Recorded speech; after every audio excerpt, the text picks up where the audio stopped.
अस्सलाम वालेकुम। इस वीडियो में हम फर्टिलाइजेशन डिस्कस करेंगे। ठीक है, फर्टिलाइजेशन बेसिकली होती है, फर्टिलाइजेशन है कि स्पर्म और एग का जो फ्यूज़ होना, इसे कहते हैं फर्टिलाइजेशन। अब ये डेफिनेशन जो है ये इनफ नहीं है, आपने एक प्रॉपर डेफिनेशन याद करनी है कि fertilization what does actual means. ठीक है, it is a complex sequence of coordinated molecular and physical events that begins with the contact between sperm and egg. यानी कि कोई फिजिकल और मॉलिक्यूलर चेंजेस होती हैं जब स्पर्म और एग आपस में मिलते हैं, और इन दोनों के स्पर्म और एग के जो क्रोमोसोम है इनकी इंटरमिंगलिंग होगी, मिक्सिंग होगी, और एंड कहूँगा at metaphase of the first mitotic division of zygote. ठीक है, ये पूरा है फर्टिलाइजेशन। ठीक है, आपने ये प्रॉपर एक डेफिनेशन याद करनी है। अब फर्टिलाइज जो स्पर्म और एग है ना, ये डायरेक्टली फर्टिलाइज नहीं हो सकते। अब स्पर्म जो फर्टिलाइजेशन होने के लिए ना, स्पर्म को एक्टिवेट होना पड़ता है। अब एक्टिवेट होने के लिए ना वो दो फेजेस से गुजरता है। वो फेजेस कौन से? एक है कैपेसिटेशन, दूसरा एक्रोसोमल रिएक्शन। सबसे पहले होगी कैपेसिटेशन। ठीक है, अब जो स्पर्म है ये आप देख सकते हैं, ये मिसाल के तौर पर एक स्पर्म। ठीक है, ये उसका न्यूक्लियस है, ये हेड है और ये उसकी टेल है। ठीक है, अब इसके ये है एक्रोसोम, उसके कहते हैं टॉप को। एक्रोसोम के ऊपर ना कुछ सेमिनल प्रोटीन्स होती हैं, ग्लाइकोप्रोटीन्स होती हैं ना, ये अनयूजुअल चीजें होती हैं। ठीक है, अनयूजफुल सॉरी। तो ये जो यूजफुल चीजें हैं ही नहीं, तो इसको कर देता है रिमूव। तो ये होगी रिमूव। ठीक है, जब ये रिमूव हो जाएंगी ना, तो स्पर्म ज्यादा एक्टिव हो जाएगा, उसकी मोटिलिटी बढ़ जाएगी। तो ये कैपेसिटेटेड स्पर्म जो होता है वो फिर जाके आगे जो बैरियर्स होते हैं उनको क्रॉस कर पाता है। सबसे पहले क्या होती है? कैपेसिटेशन। ये टाइम 7 घंटे इस कैपेसिटेशन को लगता है, आपने ये बात याद रखनी है। ठीक है, और 7 घंटे और ये होती कहाँ है? यूट्राइन ट्यूब में 7 घंटे लगेंगे, और यूट्राइन ट्यूब में। ठीक है, अब जो इंटरकोर्स के बाद अब स्पर्म मूव करते हुए यूट्राइन कैविटी पे चले जाते हैं। यूट्राइन कैविटी से फिर यूट्राइन ट्यूब में जाके फर्टिलाइजेशन होते थे, यूट्राइन ट्यूब के एम्प्यूला पार्ट में। ये इंपॉर्टेंट एमसीक्यू है, एम्प्यूला याद रखना आपने। ठीक है, यूट्राइन ट्यूब का जो एम्प्यूला है ना, तो वहां जाके फर्टिलाइजेशन होगी, और वहीं सबसे पहले क्या होगी? कैपेसिटेशन। अब कैपेसिटेशन होगी, स्पर्म एक्टिवेट हो गया।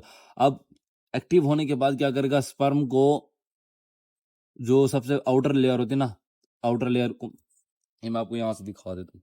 ठीक है, ये ये पूरा ओसाइट है, ये बाहर वाला ज़ोना पेलोसिटा, और ये है कोरोना रेडिएटा। सबसे बाहर वाली लेयर होती है corona radiata. Capacitated sperm corona radiata को तो क्रॉस कर जाता है, लेकिन वो आगे ज़ोना पेलोसिटा को ना क्रॉस नहीं कर पाता। तो उसे यह क्रॉस करने के लिए ना एक्रोसोमल रिएक्शन करना पड़ता है। इसमें कुछ एंजाइम रिलीज होते हैं, एक एक्रोसिन है, हाइलुरोनिडेज, ये एंजाइम होते हैं, और कुछ टायरोसिन लाइक सब्सटेंसेस होंगे, प्रोस्टाग्लैंडिन, कैल्शियम, प्रोजेस्टेरोन। ये एंजाइम्स और हार्मोन्स हैं, कुछ आइंस हैं, ये हेल्प करते हैं कैपेसिटेटेड स्पर्म को ज़ूना पेलोसिडा क्रॉस करने में। ठीक है, और नेक्स्ट हम इसके फेजेस डिस्कस करते हैं। अब हम फेजेस डिस्कस करेंगे, फर्टिलाइजेशन के फेजेस क्या हैं। सबसे पहले कोरोना रेडिएटा, आउटर लेयर होती है ना, आउटर कवरिंग है कोरोना रेडिएटा। ये आप देख सकते हैं, सबसे आउटर कवरिंग है कोरोना रेडिएटा। ये उसके ये फिर होती है ज़ोना पेलोसिडा, उसे इनर वाली, और उससे इनर सेल मेम्ब्रेन जो होगी उस साइड की है। सबसे पहला बैरियर होता है उसको कोरोना रेडिएटा को क्रॉस करना, वो कैपेसिटेटेड स्पर्म करता है। अब 200 से 300 million sperm female genital track में एंटर होते हैं, उसमें से 300 से 500 जो होते हैं फर्टिलाइजेशन साइड पे जाता है। फर्टिलाइजेशन साइड कौन सी? टेम्प्यूला। ठीक है, वहां तक जाएंगे, उनमें से एक जो होता है वो फर्टिलाइज कर पाता है। अब फर्टिलाइज वही करेगा जो कैपेसिटेटेड हुआ है। अब कैपेसिटेटेड स्पर्म होगा वो कोरोना रेडिएटा को क्रॉस करता है। ठीक है, दूसरा फेज क्या होता है कि ज़ूना पेलोसिडा को क्रॉस करना। अब जो कैपेसिटेटेड स्पर्म है ये एक्रोसोमल रिएक्शन से गुजरेगा, अब उसे जो ज़ूना पेलोसिडा ना उसे क्रॉस करेगा। इसमें कुछ एंजाइम रिलीज होंगे जो आप एना से याद रखना, एस्टरेज है, न्यूरामिनिडेज है, और एक्रोसिन।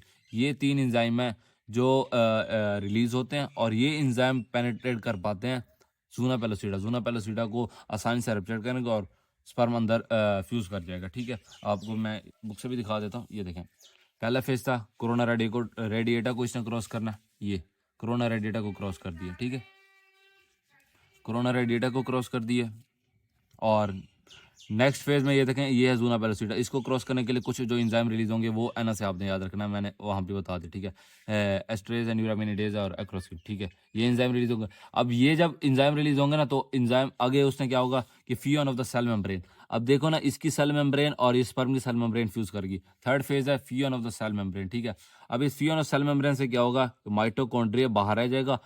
हेड हेड में जो इसका नेक है, ये और इसकी टेल, ये न्यूक्लियस होगा इसके अंदर, और बाकी जो इसकी टेल है ये एंटर कर जाएंगे, ठीक है। हेड एंड टेल एंटर हो जाएगी, साइटोप्लाज्म होता है उस साइड, टेल जो होगी अंदर जाने के बाद क्या होगी, डीजनरेट हो जाएगी। अब टेल डीजनरेट होगी, उसके बाद जो अब ये होगा न्यूक्लियस।